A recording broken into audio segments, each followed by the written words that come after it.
आसमान से ज़ेलेंस्की के लिए बेहद बुरी खबर आई। यूक्रेन के 2 ट्रेनर जेट आपस में टकरा गए और इस हादसे में यूक्रेन के 3 पायलटों की मौत हो गई है। ज़ेलेंस्की दुखी है क्योंकि यही वो पायलट थे जो अमेरिका वाले जेट फाइटर F-16 की कमान संभालते थे। F-16 के यूक्रेन पहुंचने में जो सबसे बड़ी रुकावट है वो राजनीतिक, सामरिक या कूटनीतिक नहीं है, बल्कि काबिल पायलटों की कमी है। उनकी कमजोर अंग्रेजी है क्योंकि अभी तक यूक्रेन सोवियत दौर के विमान इस्तेमाल करता आया है और F-16 एक अमेरिकी फाइटर जेट है।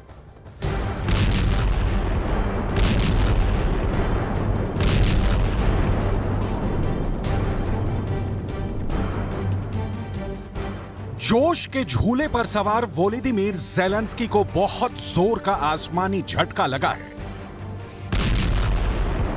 ड्रोन से रूस पर सैकड़ों हमले कर क्रेमलिन टू क्राइमिया को दहलाते दहलाते ज़ेलेंस्की के 3 पायलट खुद ही दुर्घटना के शिकार हो गए। इसे ग्राफिक्स के जरिए समझने की कोशिश करते हैं। इसके बाद प्लेनों के टकराने के कारणों की डिटेल रिपोर्ट आपको दिखाएंगे।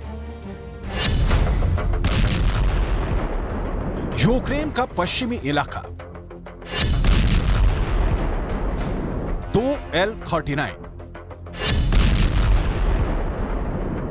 लड़ाकू प्रशिक्षण विमान।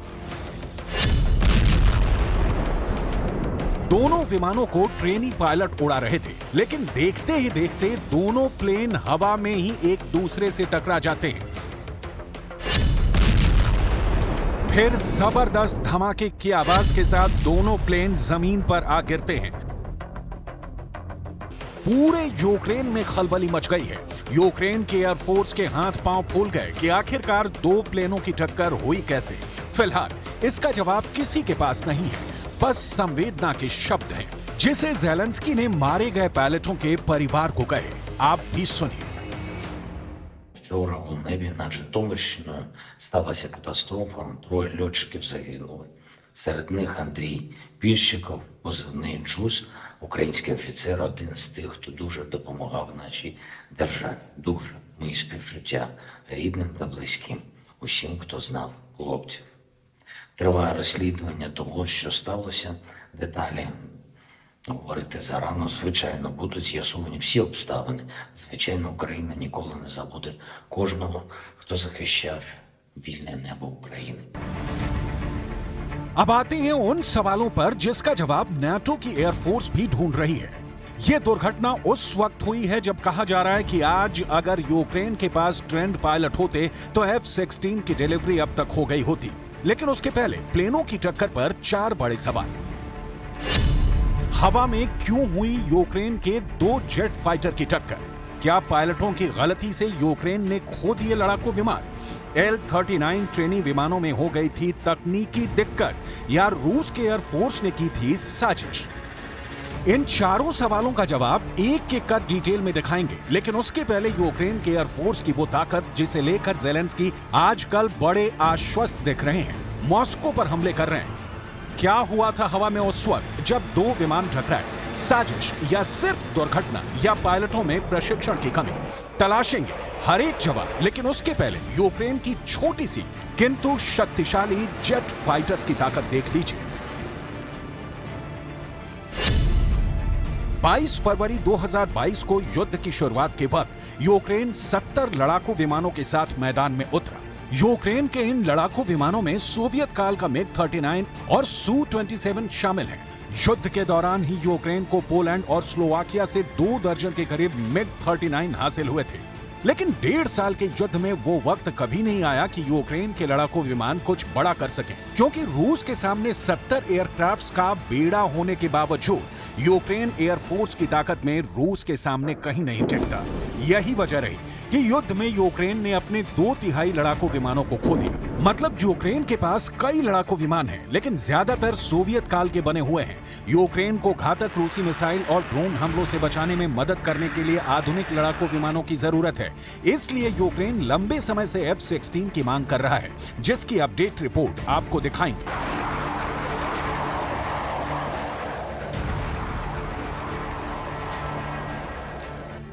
युद्ध के शुरुआती दौर से लेकर अब तक पिक्चर बिल्कुल क्लियर है कि यूक्रेन को हवा में तबाह करने के लिए रूस के पास इतने विमान हैं कि यूक्रेन की पूरी एयरफोर्स को हवा में ही तबाह कर सकता है। लेकिन इसकी डिटेल आगे। अभी हवा में 2 लड़ाकू विमानों के तबाह होने के कारणों की तलाश जरूरी है। यूक्रेन ने ऐलान किया है कि उड़ान में तैयारी नियमों का उल्लंघन किया गया था या नहीं, इसकी आपराधिक जांच शुरू कर दी गई है। यूक्रेन के पास दक्ष पायलटों की सख्त कमी है, ये बात किसी से छुपी नहीं है। और F-16 जब यूक्रेन आएंगे तो उन्हें यूक्रेन के पायलट कैसे हैंडल कर पाएंगे, ये बहुत बड़ा सवाल है, जिसका A to Z जवाब आपको उस पायलट की मौत के पहले का वो बयान भी दिखाएंगे जिसमें वो कह रहा है कि यूक्रेन को F-16 जैसा फाइटर जेट मिलते ही सारी कहानी बदल जाएगी। लेकिन इस वक्त 3 पायलटों की मौत का जोरदार झटका झेल रहे ज़ेलेंस्की के लिए सुकून वाली खबर। यूक्रेन में रूस के एक पायलट ने सरेंडर किया है। इस पायलट ने अपना M-18 हेलीकॉप्टर भी यूक्रेन की सेना के हवाले कर दिया है। यूक्रेन के स्पेशल फोर्स ने एक ऑपरेशन में M-18 हेलीकॉप्टर को नीचे उतरने पर मजबूर किया और उस पर कब्जा कर लिया। रूस ने भी महायुद्ध में अपनी वायु शक्ति को कमजोर किया है, क्योंकि नुकसान बहुत हुआ है, वो चाहे विमान हो, मिसाइल हो या टैंक हो। लेकिन अभी तो उस विमान की कहानी यूक्रेन में प्लेन क्रैश में जिस पायलट की मौत हुई उसकी जुबानी। F-16 is the best solution exactly right here, right now. Andrei जैसे यूक्रेन के पायलटों के सामने जितनी बड़ी समस्या एयरक्राफ्ट्स की कमी नहीं, उससे बड़ी समस्या है प्लेन को चलाने की। ये पायलट विमान उड़ाने में, वो भी लड़ाकू विमान, बहुत ज्यादा ट्रेंड नहीं है। यही कारण है कि मई की शुरुआत में अमेरिका के राष्ट्रपति जो बाइडेन ने F-16 देने को कहा, लेकिन अगस्त निकला जा रहा है और अभी ऐलान ही हो रहे हैं कि नीदरलैंड से, डेनमार्क से, नॉर्वे से 61 F-16 विमान यूक्रेन को मिलने जा रहे हैं। लेकिन उससे पहले इसे उड़ाने के लिए यूक्रेन के पायलटों को ट्रेनिंग दी जा रही है। ट्रेनिंग का आलम क्या है, उसकी डिटेल रिपोर्ट देखिए।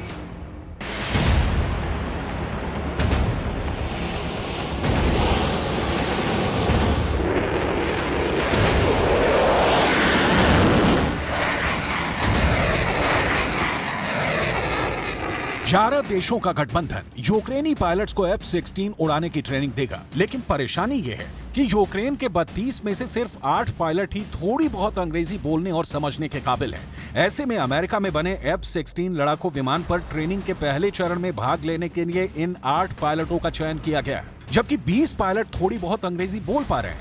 इसी महीने में ट्रेनिंग यूक्रेन के पायलटों की शुरू हो रही है।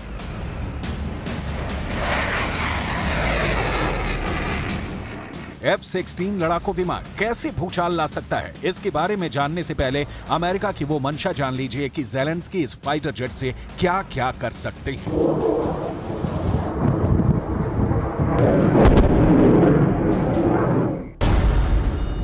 अमेरिका का साफ कहना है कि F-16 का इस्तेमाल केवल यूक्रेन की रक्षा में किया जाना चाहिए और 2014 से पहले यूक्रेन की सीमाओं के बाहर रूसी ठिकानों पर हमला करने के लिए इसका इस्तेमाल नहीं किया जाना चाहिए।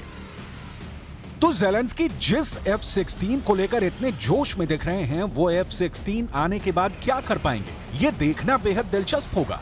अभी तो ज़ेलेंस्की उम्मीद की नाव पर सवार हैं, पश्चिमी देशों की ताकत के तबादले पर इतरा रहे हैं। ज़ेलेंस्की को सुन लीजिए, आगे बताएंगे F-16 लड़ाकू विमानों की मार, धार, प्रहार और परमाणु बम बरसाने वाली विनाशक शक्ति के बारे में।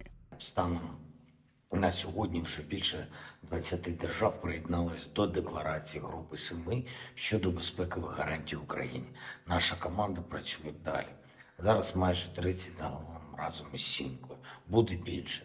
Розпочали перемовини з Канадою щодо двостороннього документу про безпекові гарантії. Раніше розпочали з Америкою і Великобританією. Дасть Україні значно більше можливостей.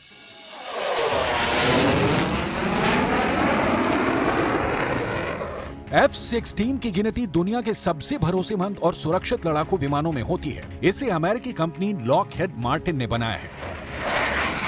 अमेरिका ने 1973 में इस विमान का प्रोडक्शन शुरू किया था। दिसंबर 1976 में इसने पहली उड़ान भरी थी। हालांकि इससे पहले ऑपरेशनल उड़ान जनवरी 1979 में हुई थी। दुनिया भर में 25 से ज्यादा देशों के पास F-16 विमान है। पाकिस्तान के पास भी F-16 है।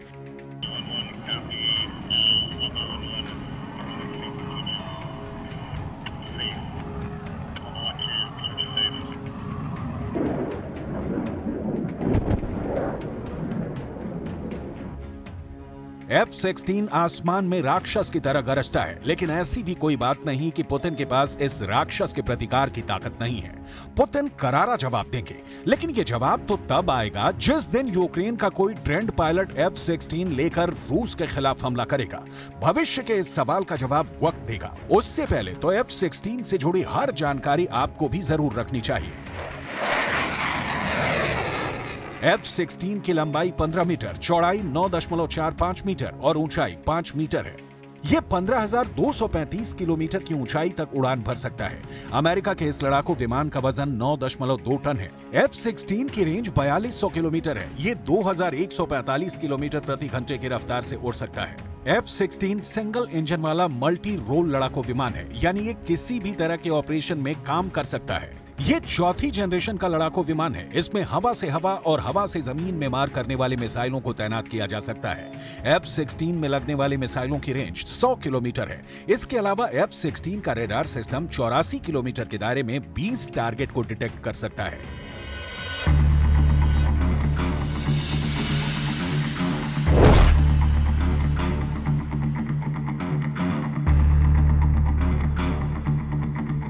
F-16 की सारी शक्ति का इस्तेमाल कोई दमदार और बेहद काबिल पायलट ही कर पाएगा, और इसके लिए फिलहाल ट्रेनिंग का काम शुरू होना है।